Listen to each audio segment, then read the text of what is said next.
आज हम हमारे गांव बसई में पहुंचे हैं, जो हमारी बहन ममता यादव यूपीएससी टॉप 5 में हिंदुस्तान में जो जगह बनाई है। आज हमारे गांव बसई में दिवाली जैसा माहौल मैं आपको दिखाई दे रहा हूं। उनके पिताजी हमारे मध्य में बने हुए हैं, उनसे मैं आपको 2 मिनट रूबरू कराऊंगा। सर जय हिंद।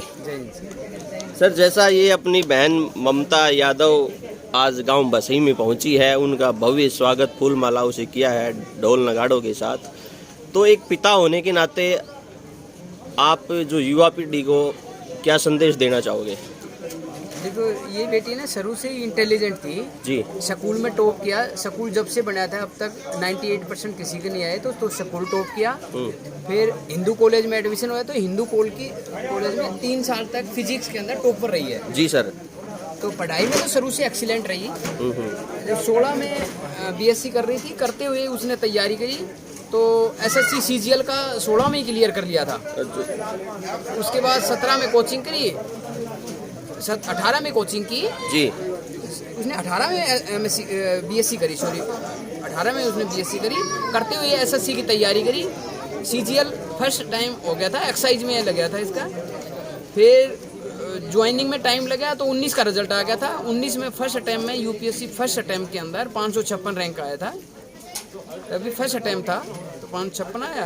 अब दोबारा किया तो वो टाइम थोड़ा सा मिला, उसमें दोबारा कोशिश करी तो ऑल ओवर इंडिया 5 रैंक आया। तो बेटी शुरू से ही होनहार थी। तो सर, जो अपनी बहन ममता है, उन्होंने प्रारंभिक शिक्षा 10वीं और 12वीं कहाँ से की? 10वीं और 12वीं बलवंत राय मेहता स्कूल है, ग्रेटर क्लास, न्यू दिल्ली में। न्यू दिल्ली ग्रेटर क्लास में। हाँ। तो और हिंदू कॉलेज से बीएससी की है, बीएससी फिजिक्स में टॉपर रही है। तो शुरू से ही इसका जुनून टॉपर का रहा है। तो सर जी, इस उपलब्धि की कुछ विशेष संघर्ष की जो बातें बताओ कि आप एक पिता होने के नाते अपनी और जो देश की बेटियां हैं उनको भी आप क्या मैसेज देना चाहोगे कि ऐसे ही हमारे देश में, हिंदुस्तान में ऐसे ही उपज निकल के आए कि हर घर में एक आईएएस अधिकारी हो। ऐसा हमारा लक्ष्य होना चाहिए हिंदुस्तान का। उस तरह का आप मैसेज दो ताकि ये देशवासी, हरियाणा वासी और बसई वासी आपको सुन सकें और अपने बच्चों की परवरिश उसी तरीके से कर सकें। देखो, बच्चों को ना दिल से पढ़ाना, जब पढ़ने का टाइम है तो दिल से पढ़ाना ही चाहिए। एक ही काम रखना है, पढ़ाना चाहिए। गांव में क्या है कि लोगों के पास है ना, मतलब पढ़ते तो हैं लेकिन उनके पास टाइम नहीं होता। काम इतना होता है, कभी वहाँ चले जाओ, कभी वहाँ चले जाओ। तो हमारे बच्चों में ये था कि बच्चे पढ़ने के सिवा कोई काम नहीं करते थे।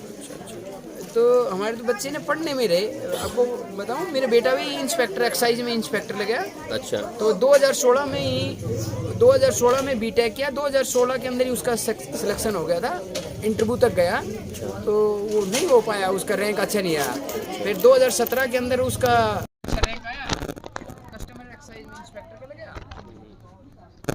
उन्नाव के अंदर दे रहा है। हमने तो पढ़ाई की तरफ भी देखा। मेरी बात ये थी कि लक्ष्य था कि पढ़ाएं, बच्चे पढ़ें। तो एक प्राइवेट छोटी सी नौकरी में रह करके बच्चों को पढ़ाने के और कोई मतलब नहीं रखा।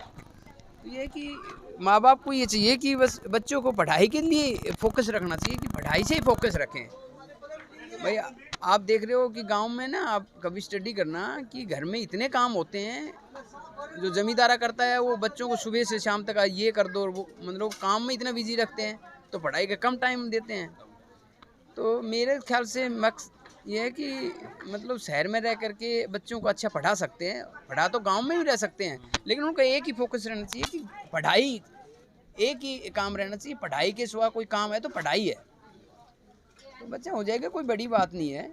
तो अपनी जो बहन ममता है सर, ये देश के लिए क्या इनकी योजनाएं हैं भविष्य में? अभी आपका क्या विचार है कि किस तरह पब्लिक की सेवा कर सके? बेटी जब भी करेगी बहुत अच्छा करेगी। होनेस्ट बेटी है। आप जब भी देखोगे होनेस्टी उसके झलकेगी किसी भी काम के अंदर। तो अच्छा ही करेगी, जो भी करेगी अच्छा ही करेगी। हमें तो उम्मीद है अच्छा ही करेगी। सर, गांव बसी को कुछ संदेश देना चाहोगे इस बारे में, किस तरह वो कि देखो, जैसे बेटी निकली है ऐसे और भी बेटियां निकलें। तो यही कहेंगे, इस बेटी जैसी और भी बेटियां निकलें। तो ये है कि मेहनत की बात है, बाकी निकल सकती है, कोई बड़ी बात है ही नहीं। ओके, तो ठीक है सर, आप हमारे बीच में बने, बहुत बहुत धन्यवाद। Thank you. जय हिंद, जय भारत, जय हरियाणा। Thank you.